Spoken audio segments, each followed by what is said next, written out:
Hi there, Jen Burley of the Oregonian, joined by Mike Taquito, and we're here to preview the Class 6A OSAA football state championship game between number 3 Westland and top-seeded Jesuit. That game's at Providence Park at noon on Saturday.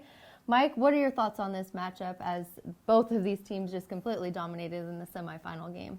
Yeah, no question. It's a matchup of two teams playing really well, two high-powered offenses. And a lot of us are hoping we'll see one of these big shootout games that will come down to the end. The semifinal certainly didn't play out that way, but there's still hope that we'll get a really exciting final. Jesuit their defense is going to face an explosive offense on Saturday in Westland with Tim Tawa and their passing attack. But the Crusaders defense, they've faced Pac-12 quarterbacks the last 2 weeks in Justin Herbert and Sam Neuer. How do you like their chances against Tawa? Well, I'll tell you, Jesuit has played against a lot of good spread passing offenses. The Metro League is just full of them, and they've done a great job of stopping almost everybody except for Justin Herbert in the first Shelton game. But Ken Potter, the Jesuit coach, was saying yesterday that he thinks Wesleyan is kind of at a different level. They've got so many really good athletes. They spread the field even better than most of the teams. So it's going to be a big challenge.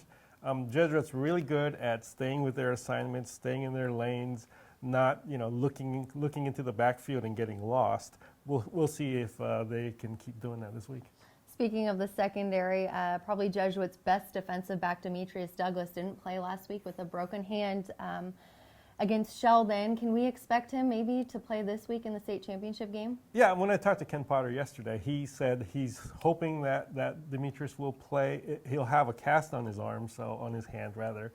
So he'll be limited. He won't be able to play offense probably because he can't catch the ball.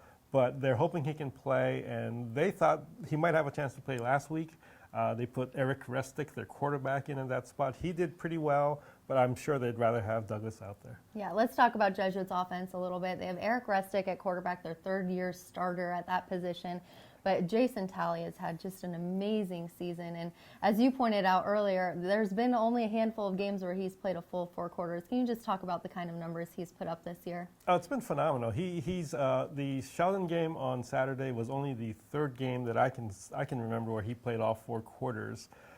He's put up great numbers. They've got a huge offensive line. It averages I think it was 230 pounds up front there. Fullback, Kyle Hamper is a great blocker. They've got good receivers who block well downfield. So it all kind of works together for them. And so Talley's had a great season. They give him the ball as many times as they can. You often see them run a drive where they give him the ball 9 times out of 10 plays. So that's the entirety of Jesuit's offense, and everything works off of that, off a little play action. So it sets everything else up. If Jesuit can establish the run early, that's what they want to do. They don't want to fall behind because they're not really a team that's done that much this year. Let's talk about the offensive line a little bit and give them some credit. I'm sure Talley would as well. They have just been very dominant up front so far, but how do you think that they're going to face this Westland team? Is it going to be the toughest game that they've had maybe? Potter seemed to think so. The interesting thing about Jesuit's offensive line, it's a very young unit.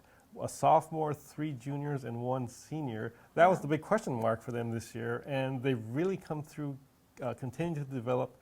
They have a great tradition of offensive line play at Jesuit under Coach John Andreas. So they've done a great job of developing. They got great size. They're really assignment-oriented.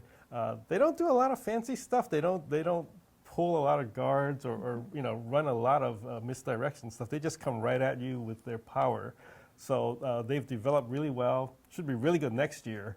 But again, this is the year with 34 seniors that they want to capitalize. Of course, and they are going to try to continue their undefeated season in the state championship game against number 3 Westland on Saturday at Providence Park at noon. And just a reminder, if you cannot make it out to the game, we will have live updates here on highschoolsports.oregonlive.com and all of our post-game coverage as well. Thanks for joining Mike and I today. We'll see you next time.